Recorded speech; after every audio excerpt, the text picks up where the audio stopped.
Hi, welcome to Chad's Silversmithing. Before we get too far into the video, if you would mind hitting the like button, that really helps to get my channel promoted, and I do really appreciate that.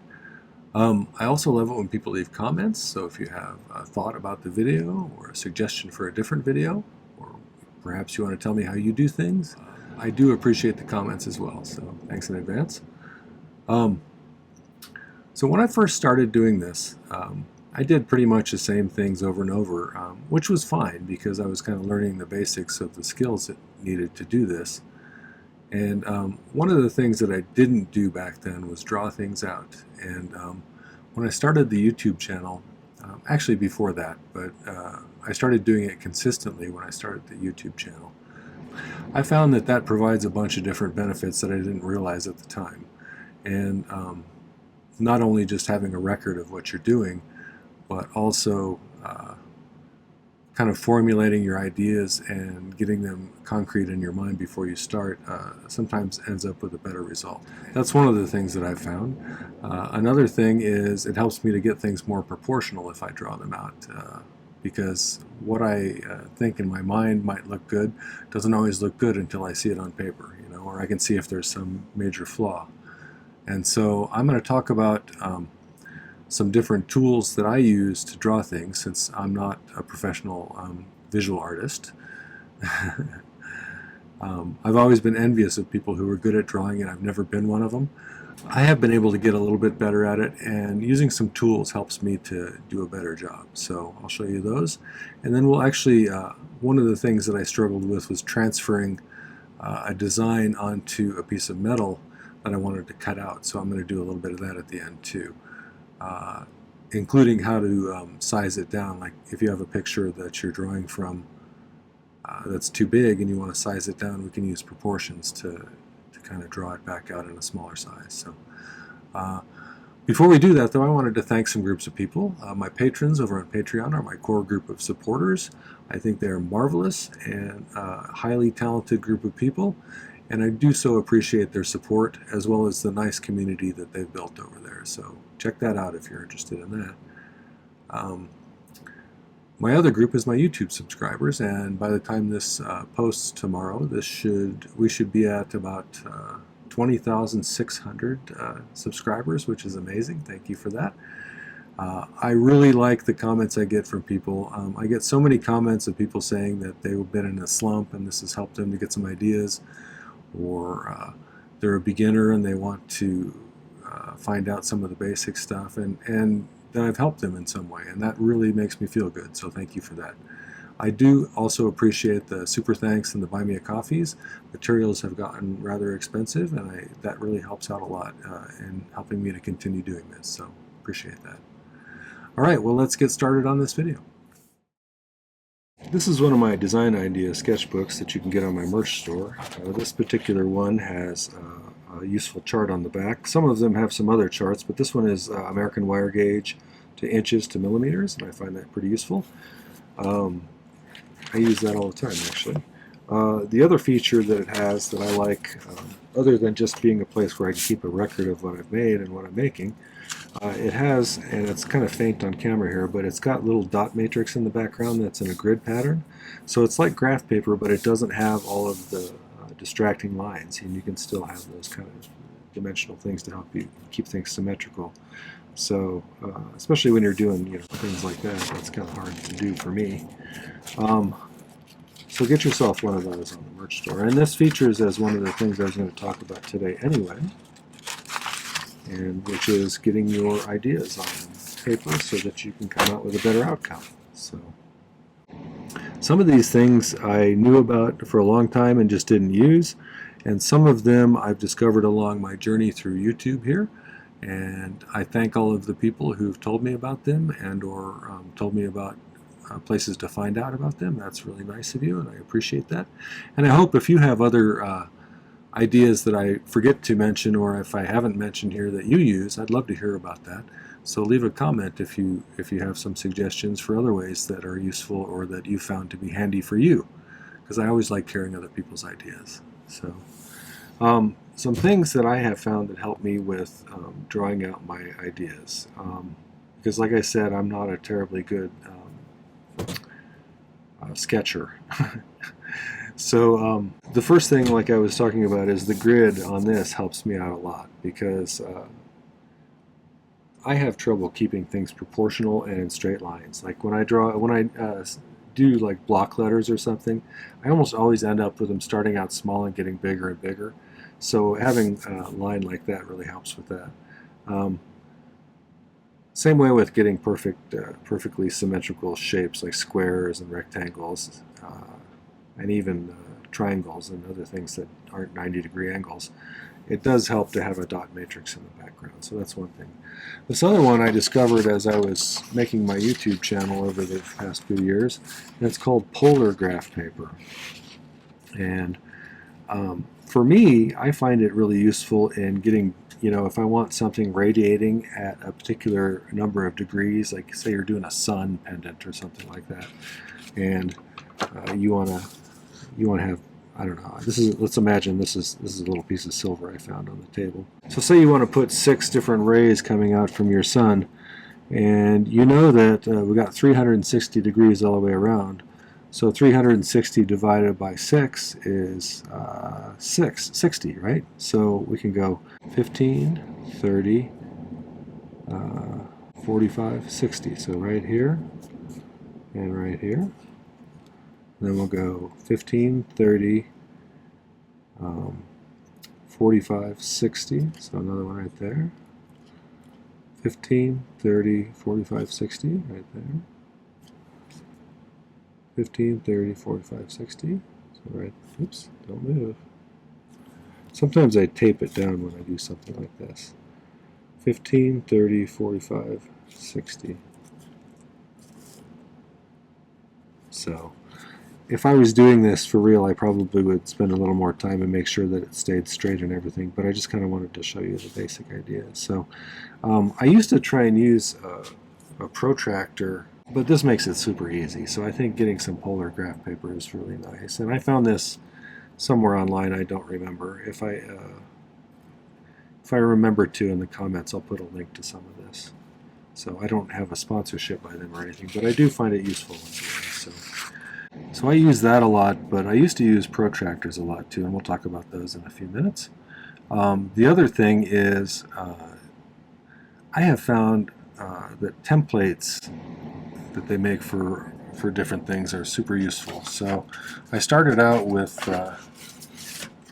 these here. These were lapidary templates for when I was doing some lapidary years ago, and they have some nice round ovals, some various hearts and things like that, and rectangles. And I used those for a long time to help me to make circles and ovals and things like that, and those are handy. I have since found some others. Somewhere along the way I picked up this green one for circles, and I use that one all the time. Now Joann's was going out of business, and we found this big package full of different templates, and I think these will be super useful. So like there's a bunch of ovals, hopefully you can see that. A bunch of circles. These ones look like they're marked with millimeters too, which will be handy for me. And there's a bunch of miscellaneous ones here too, with lots of different shapes. I'm not sure what they are, but arrows and things like that. I'm sure you could come up with some really fun designs using some of these shapes, just repeating them or whatever. But I'm excited to play with some of these. I just got these recently, so abstract kind of geometric shapes. Squares, that'll be super handy.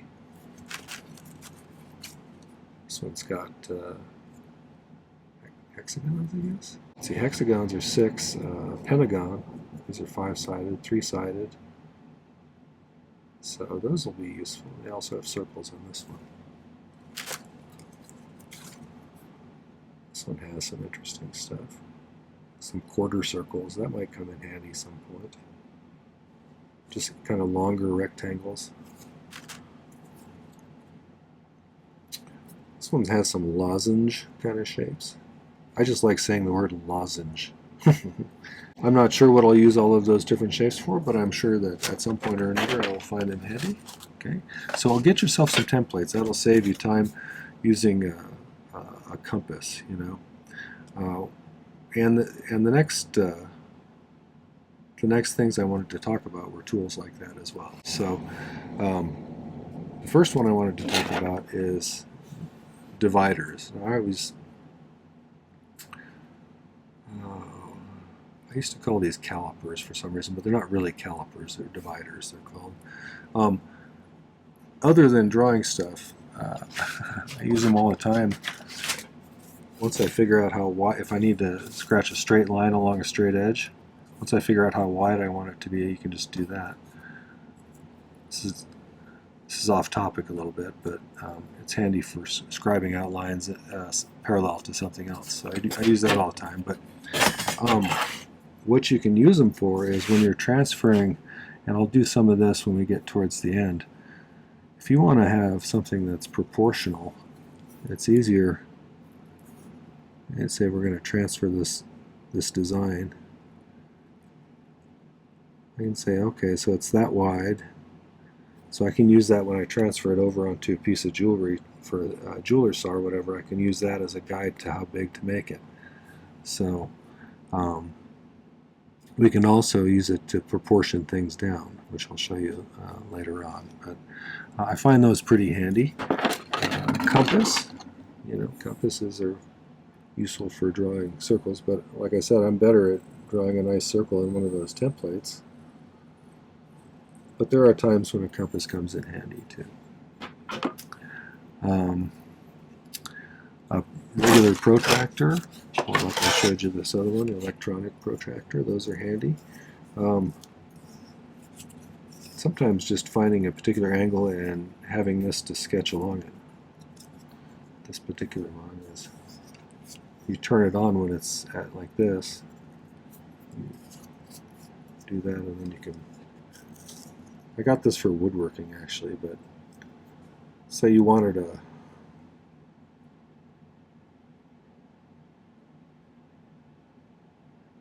.40-degree angle. Oops.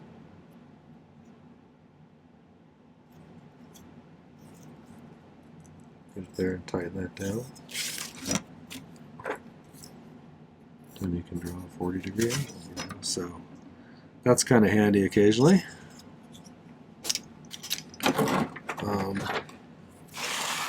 You can use these to do proportions as well. I need to get a metric one of these days. I've had this one for years. This is just a standard one, so you can use that as a guide to help you proportion things. I should have mentioned this when I was talking about templates, but it's not really a template, it's a different tool that I didn't really write down here, but it's a center finder. So if you wanted to find, say, the center of this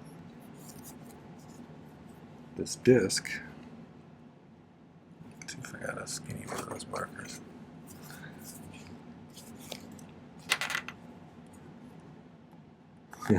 That's not deep enough to do a dome piece. So, but the idea would be, it's got this slot here. You put it down in the notch, and draw a line there, and then turn it 90 degrees, and it's got these 90-degree parallel lines you can line it up with, and draw it again there, and then you'll have an X right in the middle. So that's kind of handy too. If you watch my videos, one of the things you see that I have all the time on camera is this little square. I don't even have any idea where I got this. If I could, I would find a place that would manufacture them and put them in the merch store, but I have not yet found someone who could do that yet. But this is very handy, just having a small little square with a 90-degree angle. This one's got millimeters on this side, it's got inches on this side, so you have both options then. But I use this all the time to help me get things lined up square and everything. And then just a ruler. Once in a while I need something, a longer measurement, and this probably isn't terribly accurate, but it's close enough for most things. Looks like it's getting a little bit warped, so I better not use it as a straight edge. But yeah, you can see this one's pretty used up. I got little marks all over it from where I've made marks on it and stuff. But having that for, like, if you're trying to measure out the length of a bracelet or something, that's much more handy than having a small one like this. So Fourth thing is math. Knowing a little basic math can really help a lot with this. In particular for circles, I spent a lot of time trying to figure out how long of a piece of wire to cut to make a circle of a certain size. And using the pi times diameter equals circumference makes it pretty easy. You measure the diameter of the circle from outside edge to outside edge, multiply it times 3.14, and that'll tell you how long of a piece of wire to cut. So that gets you pretty close anyway. That's handy. Some other formulas that I use every once in a while, the Pythagorean theorem, which is a squared plus b squared equals c squared. And I'm not a mathematician, but that is handy sometimes when you're trying to draw right triangles. Because you got, say you want to figure out how long this side needs to be. You take that. So whatever the length of this is, times 2. Whatever the length of this is, times 2. Add those together. And that should equal c squared. So then you take the square root of whatever the answer is to that. And that'll get you the length from here to here. So that's kind of handy. There's a number of other formulas like that. There's a variation for this one on ovals.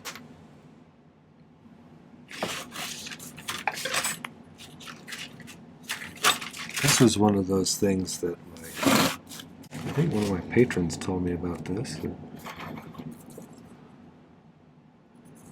you're trying to find the circumference of an oval, or the circumference of an oval, and this is kind of obvious once I thought about it,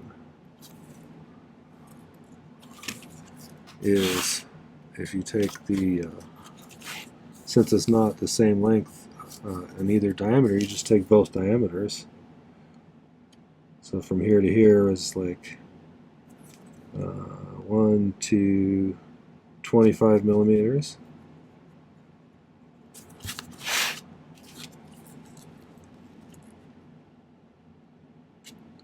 To 16 millimeters. So if you add those two together and then divide by 2, that gives you the average diameter, and you can do that times pi, and that'll give you the circumference. So 16 plus 25 is 35, 41. So divide that by 2 and you get 20.5, right? Okay, so if you multiply that times pi,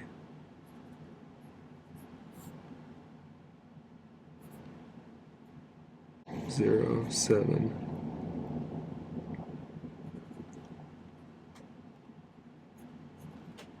Got 3 decimal places, so 1, 2, 3.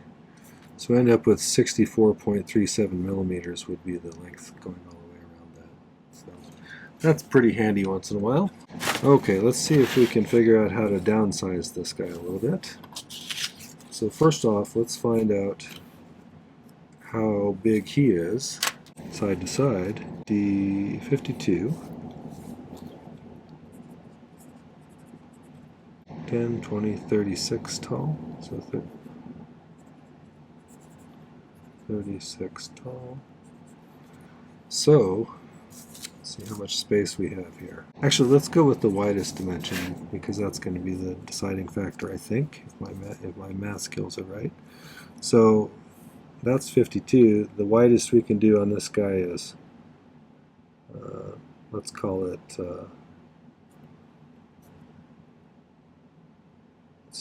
do 41, 2, 3, 43. So if we want them to be 38 millimeters wide, we've got to divide that in half, so that would be 19 from each side. Or from the center, 19, I should say. So there's 10, 19, so right about there.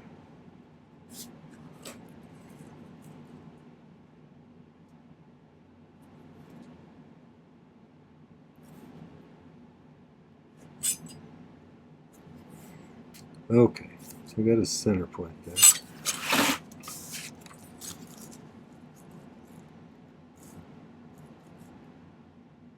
His center point is about there, so it's pretty even with that. So I think we'll be okay if we go straight up and down from here. So now we've got proportions here. We've got, it's 52 wide, to 36.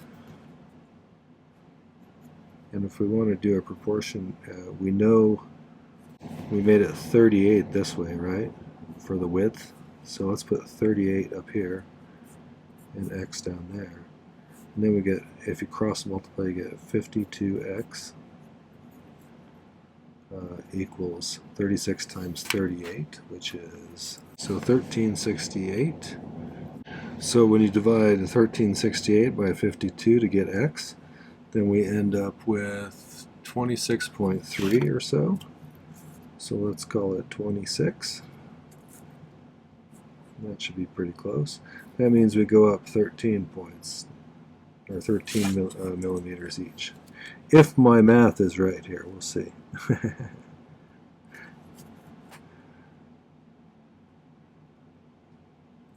Be right about there. It's going to be pretty close to the edges.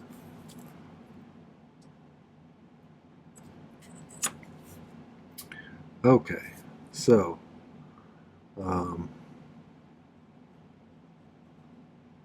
this is where I start kind of free sketching a little bit.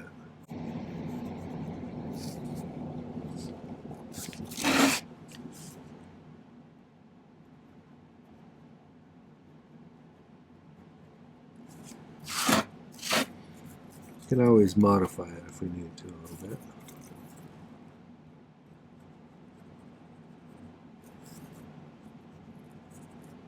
Now, so we can see that these eyes go in about right there. There. So this thing actually kind of turns into that outline of the raccoon's eye.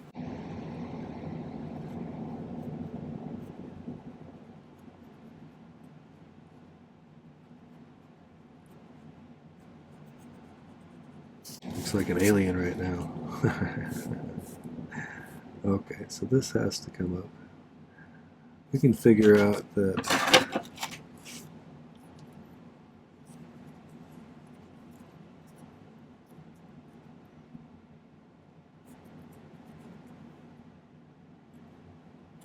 so about 2.5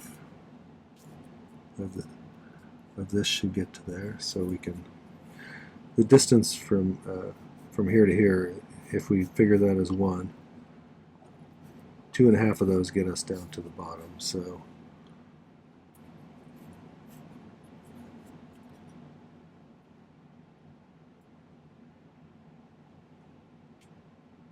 a little bigger than that.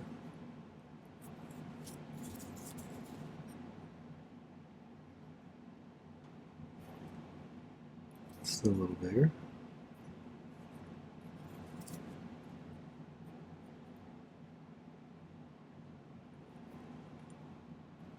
Slightly too big.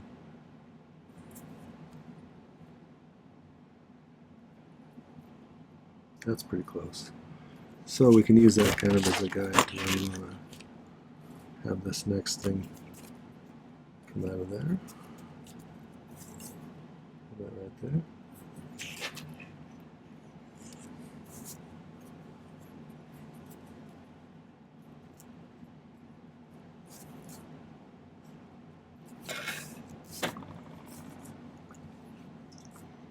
I think I need to bring these down further though. These need to drop more.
You can see that these come out just a little bit above the eye here.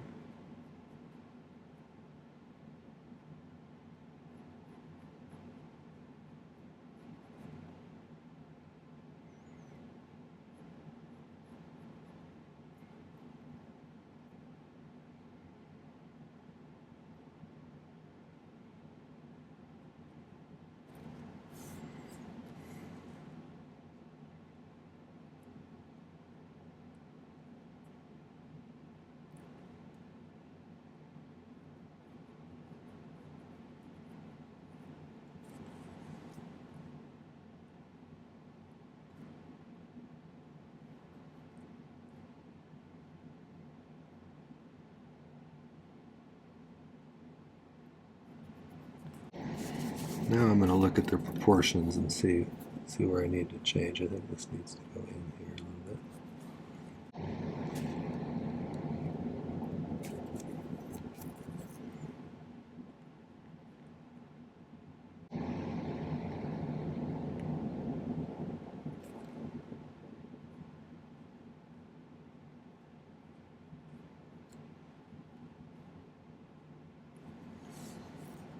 That's pretty close.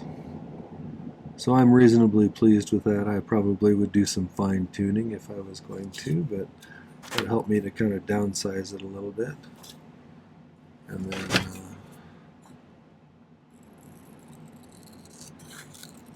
you can just cut this off like that. I used to sketch right onto some masking tape, and I sometimes do that still, especially if I'm taping multiple pieces of metal together. And trying to cut out exactly the same shape over and over again. That saves you a little time. But a lot of people think that the masking tape gums up their saws, and I haven't noticed a lot of problem with that. But if you want to just do it on paper like this, having a little super glue then, and just glue it right onto your piece of metal. So I would just put some super glue on here. Stick it right down and set something heavy on it so that it holds it down like that. And if you're worried about the pencil smearing, you could run a pen over the top of it now that you have it kind of sketched out. And you could probably sketch it out lighter than I did too, knowing that you're going to redo it in pen. I wouldn't use probably marker on this because it'll bleed a little bit. And it also may smudge when you're handling it as you're sawing it. But once you're done sawing things out, any paper that's left over, if you just heat it on your pad, it'll burn off. And then you'll be golden. So that's how I would probably transfer things over. But for me, I think the polar graph paper, these dividers, I use these all the time. And the templates are probably the most important things for me. But this notebook with the graph paper is super helpful. So to kind of wrap things up, using some of these tools has gotten me to go from where most of my stuff looked a little bit rustic, which is fine if that's the look that you want, but I'm really more into modernish kind of things, and so having clean lines and stuff like that really helps me to kind of up my game, I think. And measuring, using templates, using a ruler, using a square, using calipers, using a divider, using a compass, all of those things really have improved my outcome. But especially just the fact that I draw it out in advance really helps. So I think it's a useful thing to do, and I encourage you to do it. So as always, remember that when you make a mistake, it's not a time to be upset with yourself. It's a time to figure out what happened and learn from it. So look at those as learning opportunities. I find that when I make mistakes is when I make the most progress in my skills. Feel free to leave a comment and let me know how you do things. I'm always curious about other people's ways of doing stuff, and I almost always learn some new trick from you. So I'd love to hear what you do. I'd love to find out the strategies that you find most effective. Okay, well that was some tools for getting your ideas on paper, as well as some tips for transferring it to a piece of metal. I hope that you found that useful. If you did, make sure to hit the like button before you go. And I'd also love it if you take a moment and check out my main channel page. I have 470 plus videos now. I started doing the YouTube channel a bit over 3 years ago now, and I do 3 videos per week, so there's a pretty big bunch of videos there. Many of them actually good, so check them out. There's a lot of content there, and there's almost certainly something else you'll like. So watch a few. Make sure to subscribe to my channel too. I'd love to have you as a follower. So the other thing is, check out the video description down below. There's some good links down there that are useful. There's a link to my merch store if you want to get yourself one of those nice design idea books. I'm offering a short time sale on 10% off all notebooks, maybe a week long. So get yourself one of those design idea notebooks. They're really handy and a great way to keep a record of what you're making and what you have made. There's a link to my ebook if you want to get my latest ebook, which is 2024's tutorial guide. I did about 170, a little more than 170 videos last year. It includes a page for each one, and each page has a picture of the original sketch I drew, a final outcome picture, a list of materials, a difficulty rating, a bunch of extra information about the piece itself that I found when I was making it, like did I think of an easier way to do it, or would I change something if I did it again, those kinds of things, as well as a link right to the video. So it's a whole bunch of tutorials with extra information right at your fingertips, and a great way to support my channel. Finally, there's a link to my Patreon. So if you like other people who make jewelry and you like to get exclusive content, or if you just want to do the lowest tier and get all of my videos without the YouTube advertising, that's an option as well. Check out the Patreon link. It's a great community with a whole bunch of nice people. So, all right, well, thanks for watching. Take care. Happy silversmithing.